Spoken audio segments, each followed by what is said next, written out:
안녕하세요. 11시 50분 청와대입니다. 저는 청와대 부대변인 고민정입니다. 갈수록 날씨가 많이 차가워지고 있습니다. 하늘은 파래서 산책하고 사람들하고 같이 커피 한잔 나누면 참 좋을 것 같은데 조금만 서 있어도 정말 두 손 두 발이 꽁꽁 얼어붙을 정도로 추운 날씨입니다. 이럴 때일수록 감기 조심하시고요. 따뜻한 모과차, 유자차 이런 것도 좀 많이 드시기 바랍니다. 자, 오늘도 대통령과 청와대 소식 여러분께 전달해 드릴 텐데요. 먼저 첫 번째로 전해 드릴 소식, 바로 윌리엄 페리 미 국방부 장관, 전 장관이었죠. 이분의 말에 관련돼서 언론 보도가 있었는데 여기에 대한 말씀을 전해 드리도록 하겠습니다. 얼마 전 이제 언론 보도가 났었습니다. 한국의 핵 재배치보다 자체 핵무장하는 게 낫다라는 제목으로 페리 전 장관의 발언을 인용을 하면서 보도를 했는데요. 이와 관련해서 이 페리 전 장관이 직접 트위터에 자신의 소견을 밝혔습니다. 지금 화면으로 보고 계시는 이것이 바로 윌리엄 페리의 트위터입니다. 잘못 표현된 것들에 대해서 자신의 입장을 다시 한번 강조를 한 것인데요. 여기에서 어떤 입장을 밝혔냐 하면 한국이나 일본에 핵무기를 재배치하는 것은 바람직하지도 않고 필요하지도 않다라는 전제가 있음을 다시 한번 강조를 했습니다. 여러분들도 그 정확한 워딩에 대해서 페리 전 장관이 어떠한 입장을 밝혔는지에 대해서 좀 더 명확하게 알고 싶으신 분들은 트위터에 들어가시면 바로 확인하실 수가 있고요. 이 글도 역시 페리 전 장관이 SNS를 통해서 입장을 밝힌 것입니다. 나는 아주 명확하게 말씀드리고 싶다라면서 포문을 열었습니다.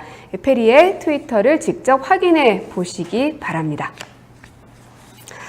네, 그리고 문재인 대통령은 어제 오전에 노원구에 있는 에너지제로 주택을 방문을 했습니다.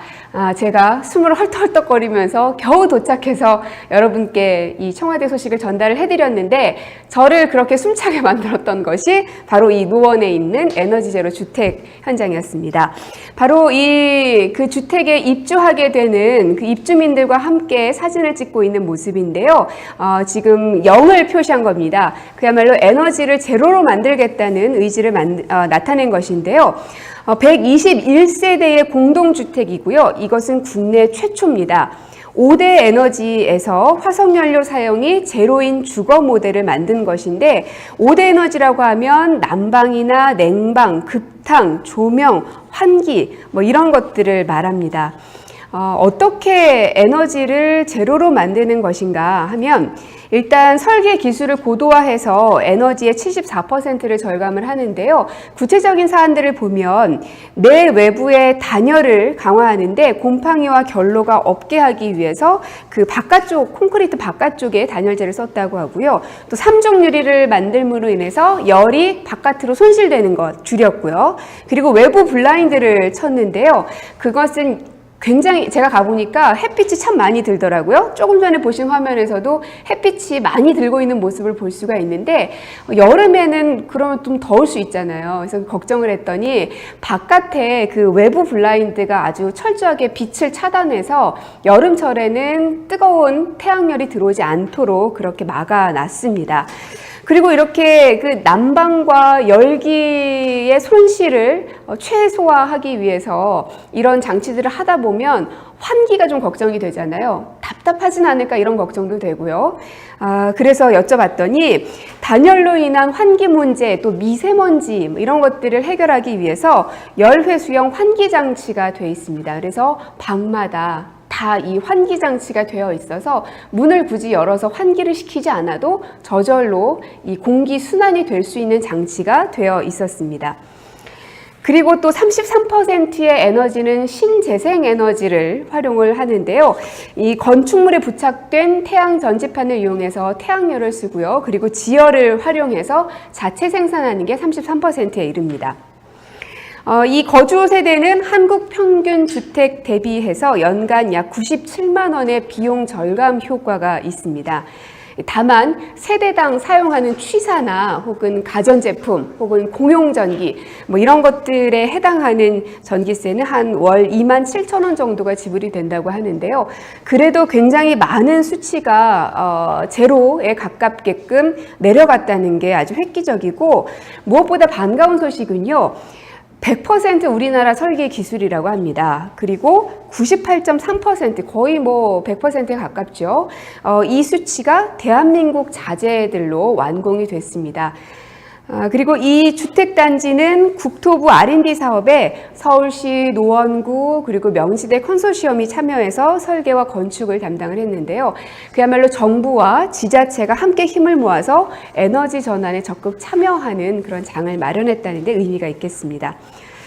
근데 이 집을 보면서 저는 무척이나 살고 싶더라고요. 거기에 온 모든 분들이, 또 수행을 했던 분들조차도 여기 정말 살고 싶다는 얘기가 절로 나왔었는데, 누구나 다 살 수 있느냐 또 그렇지만은 않습니다.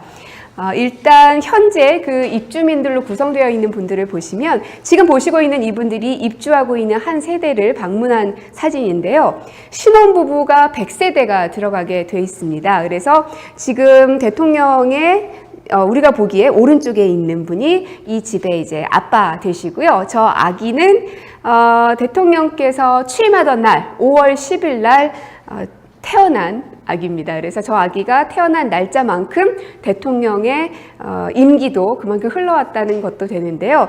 이렇게 신혼부부 100세대에게 임대를 할 수 있는 기회를 제공을 했고요. 뿐만 아니라 고령자 12세대, 또 산업단지 근로자 3세대, 또 협동조합 3세대, 이것도 되게 좀 독특했는데, 이 121세대의 그 어떤 공동체, 마을 공동체의 문화를 형성하기 위해서 협동조합 활동을 했던 분들에게 기회를 제공했다고 합니다.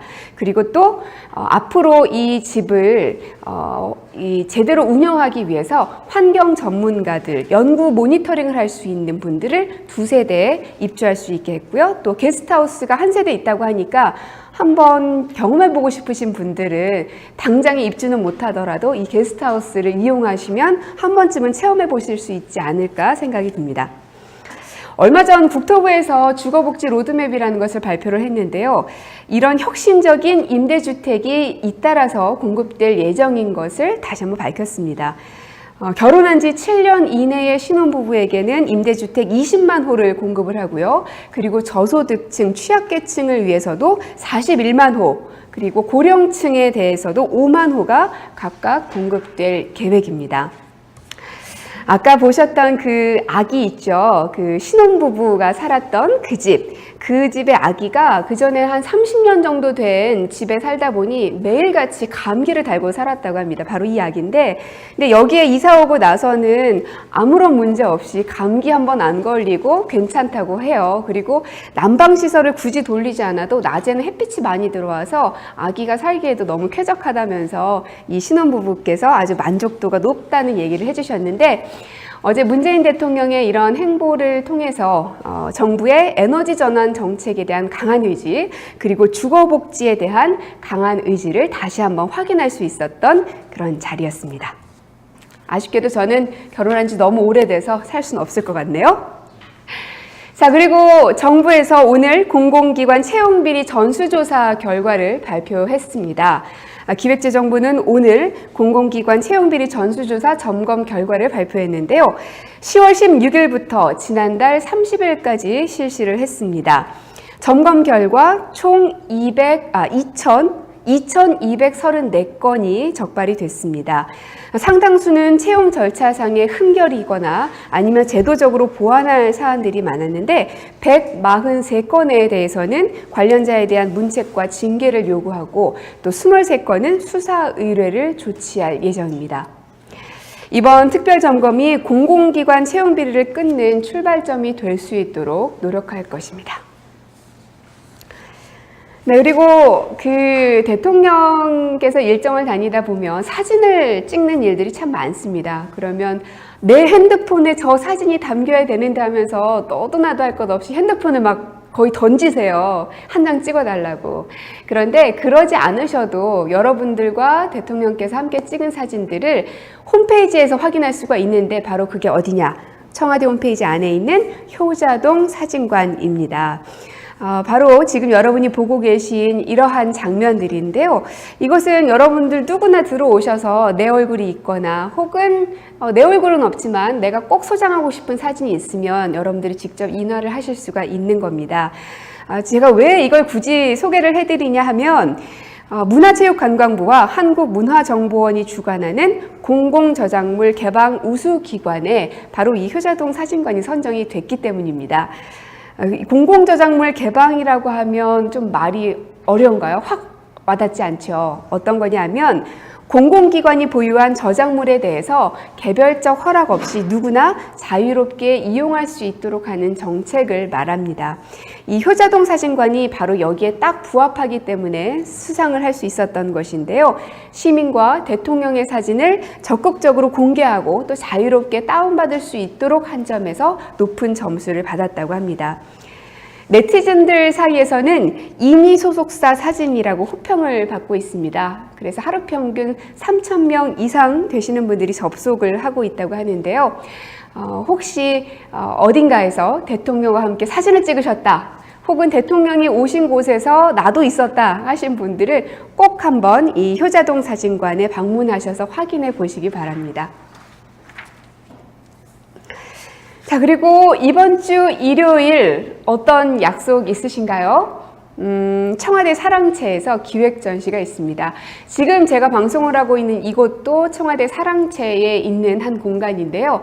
이 공간은 아니고요. 2층과 1층에 그 여러 가지 전시들이 기획이 되고 있습니다. 제목은 대통령의 메시지로 보는 문재인 정부 214일이라는 제목입니다. 12월 10일부터 성탄절인 25일까지 전시가 열리고요.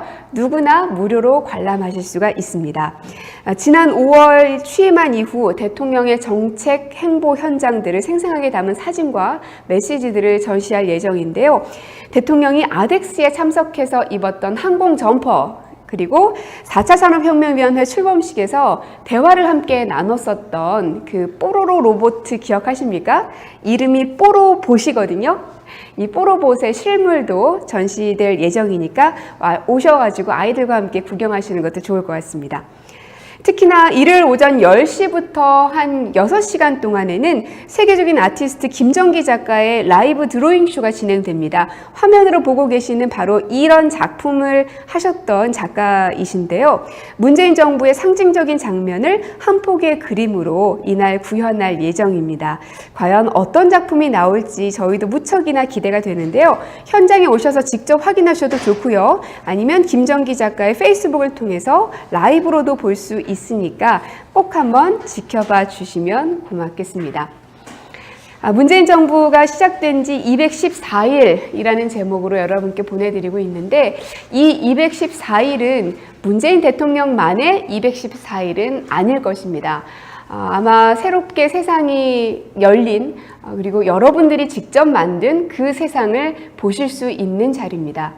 그 그림 속에서 나의 위치는 어디였었는지, 그리고 내가 바라던 그림들이 이 안에서도 구현이 되고 있는지를 확인할 수 있는 자리가 될 것 같은데요. 가족들과 함께 오셔서 차도 한잔 하시고 이 드로잉쇼도 함께 관람하시면서 지난 214일을 공유할 수 있으면 좋겠습니다. 네, 오늘 금요일입니다. 일주일이 금방이네요. 사실 일주일뿐만 아니라 한 달도 금방이고, 취임한 이후 벌써 이렇게 많이 지났나 하는 생각이 늘 드는데요. 이번 금요일은 더욱 따뜻하고 또 훈훈한 하루가 됐으면 좋겠고요. 그리고 주말 잘 보내시고, 저는 월요일 날 11시 50분에 다시 인사드리도록 하겠습니다. 여러분의 궁금하신 것들도 제가 답장을 드려야 되는데, 뭐가 문제인지 제 핸드폰이 지금 되지를 않네요. 그래서 너무 죄송합니다. 이게 다른 분들 되는 거 있으면, 예, 감사합니다. 네, 정수민님, 하루하루가 너무 빨리 지나가네요. 홍현정님, 하루하루가 아쉽습니다. 맞아요. 이제 또 한 살 먹네요. 그리고 크리스탈 강님, 시간이 너무나 빠릅니다.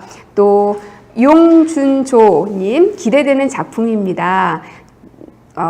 이렇게 또 주동수님 가보고 싶다 하셨는데, 마음속으로 품고만 계지 마시고 직접 오셔서 확인하시기 바랍니다. 네, 오늘 하루 행복하게 보내시고요. 저도 얼른 점심 먹으러 가겠습니다. 저는 다음 주 월요일에 인사드릴게요. 고맙습니다.